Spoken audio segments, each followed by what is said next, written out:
Halo kawan-kawan, salam bangga jadi petani.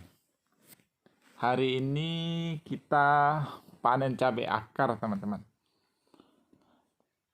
Varietas cabai keriting akar. Nah, kita akan lihat potensi hasilnya satu pohon itu dapat berapa. Ini sengaja kita pilih batang yang subur ya. Jadi kita nanti bisa tahu kalau kita dengan pola tanam yang maksimal, jarak tanam yang pas, pupuk yang bagus, kita mendapatkan hasil berapa per pohon. Ini kita panennya hijau ya teman-teman, bukan panen merah. Kenapa saya panen hijau? Karena saat ini kita panen curah hujan untuk wilayah Belitung ini sangat tinggi dan harga cabai hijau pun masih lumayan di atas 20.000, sementara yang merah juga nggak terlalu jauh bedanya, jadi kita petik hijau aja. Alasan berikutnya kita panen hijau itu karena untuk dipanen merah menurut saya juga cabai akar di saat curah hujan yang sangat tinggi ini agak berisiko sih. Karena pengalaman kita dari beberapa jenis cabai yang sudah pernah kita tanam, kita panen merah, cabai akar ini kulitnya tergolong tipis sih dibanding misalkan dulu yang pernah kita tanam itu yang hibrida itu varietas G2F1 itu untuk wilayah Belitung itu sangat bagus untuk dipanen merah. Tapi kalau untuk dipanen hijau, saya sangat rekomendasikan buat teman-teman menanam cabai akar ini. Top lah pokoknya. Dia dari segi ketahanan virus bagus, buahnya juga lebat, dia nggak punya jeda. Dengan syarat pupuknya cukup ya teman-teman. Intinya teman-teman, kalau tanaman itu kita beri dia makanan yang cukup, yang terbaik, tanaman juga akan memberikan hasil yang terbaik buat kita teman-teman. Oh iya, sebenarnya di awal panen kita sebenarnya pernah panen merah sih. Cuma itu tadi alasannya kenapa berhenti jadi kembali ke panen hijau, itu karena harganya tidak terpaut jauh antara merah dengan hijau. Nah, untuk usia tanaman ini sendiri teman-teman ini kurang lebih 7 bulanan teman-teman. Dan untuk panennya yang keberapa kita nggak menghitung sih ini udah panen yang keberapa. Tapi untuk potensi hasil yang sudah kita dapat sampai sekarang sekitar 1 tonan dari 500 pohon yang kita tanam. Untuk ukuran buahnya, kalau ada yang bertanya ukuran buahnya gimana kalau udah panen lama kayak gitu. Untuk ukuran buahnya, untuk cabai akar ini antara buah pertama, buah kedua, buah ketiga, dan seterusnya, sebenarnya kalau dia subur nggak segitu jauh perbedaannya sih. Dia hampir-hampir mirip lah, paling lebih kecil sedikit dari banding buah awal itu normal lah.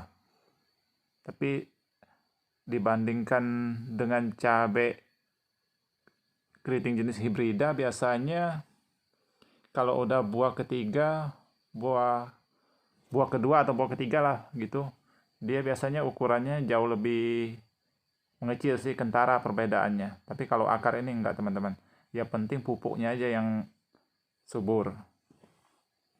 Kalau pupuknya subur, dia ukuran buahnya masih maksimal. Sedikit sekali perbedaannya sama yang buah pertama.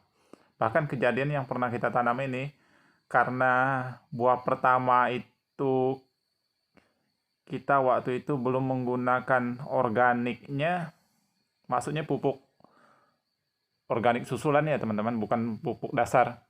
Itu kita tidak melakukan pengocoran pupuk organik, ukurannya malah kalah teman-teman dengan yang buah kedua yang kita rutin menggunakan pupuk organik.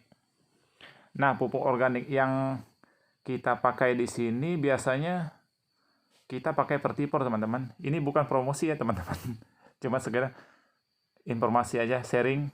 Yang kita pakai itu Vertipor tutup kuning untuk masa pembuahan. Dan itu hasilnya sangat bagus teman-teman, jauh berbeda dengan dibandingkan kita tidak pakai organik. Untuk penggunaan pupuk organik Vertipornya teman-teman, kita pakainya sistem kocor, kita nggak pakai semprot teman-teman, karena kita pengen yang awet suburnya itu di tanahnya. Jadi kita melakukan pengocoran. Biasanya sih pengocorannya berbarengan dengan pupuk kimia teman-teman. Cuman untuk pencampurannya biasanya pupuk Vertipornya kita buat terpisah dengan kimia. Tapi untuk aplikasinya kita berbarengan. Jadi ketika pas aplikasinya kita campurkan. Kalau untuk pupuk kimianya sendiri biasanya yang kita pakai di sini MKP, KNO putih, terus NPK winner atau grower biasanya.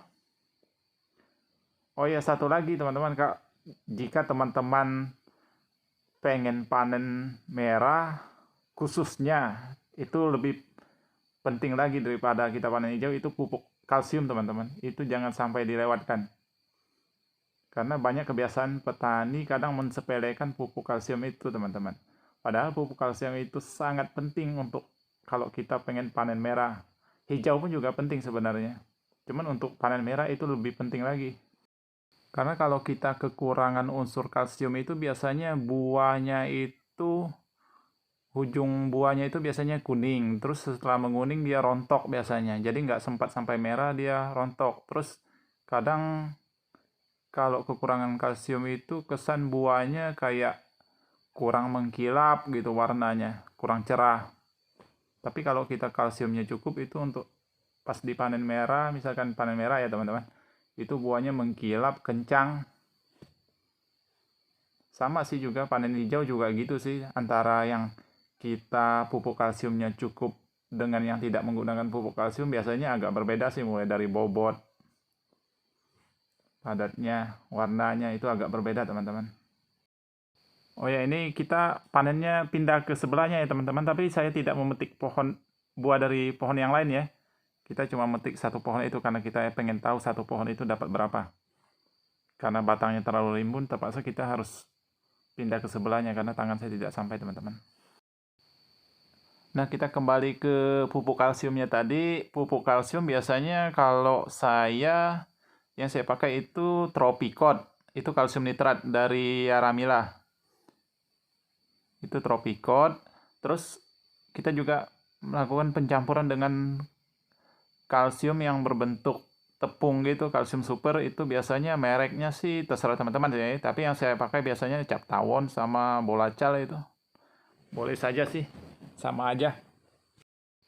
Nah, untuk cuaca hari ini teman-teman mendung teman-teman pas kita panen ini. Kayak mau hujan gitu. Untuk takaran pupuknya saya tidak akan menjelaskan di sini teman-teman. Mungkin teman-teman bisa menggunakan dosis aplikasi masing-masing, disesuaikan dengan kondisi tanahnya masing-masing juga boleh teman-teman. Kalau untuk pupuk kimianya teman-teman harap hati-hati, jangan sering menggunakan pupuk KCL ya teman-teman untuk tanaman cabai, khususnya untuk pupuk susulan atau perawatan. Kalau pupuk dasar sih nggak masalah, memang kita harus pakai.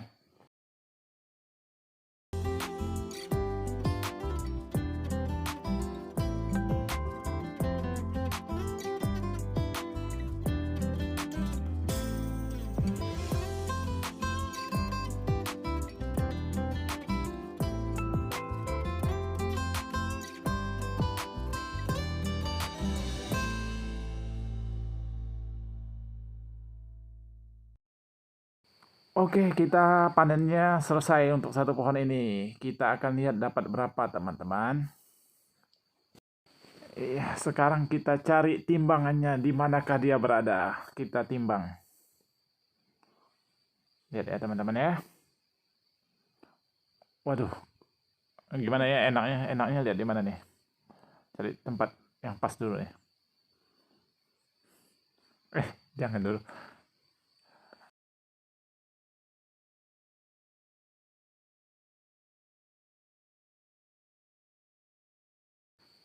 Nah, ini pasnya. Lebih tinggi biar gampang lihatnya. Iya, ini kotornya. Coba kita lihat berapa ini. Kotornya 1,4 kilo lebih, teman-teman. Hampir 1,5 kilo nih kosong kotornya. Nanti cabenya kita pindahkan, kita lihat berat tempat bakulnya berapa.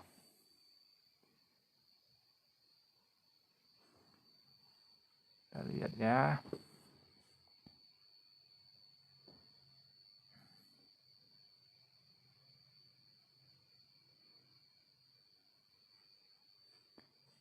Nah, berat bakulnya sekitar 2 ons, teman-teman.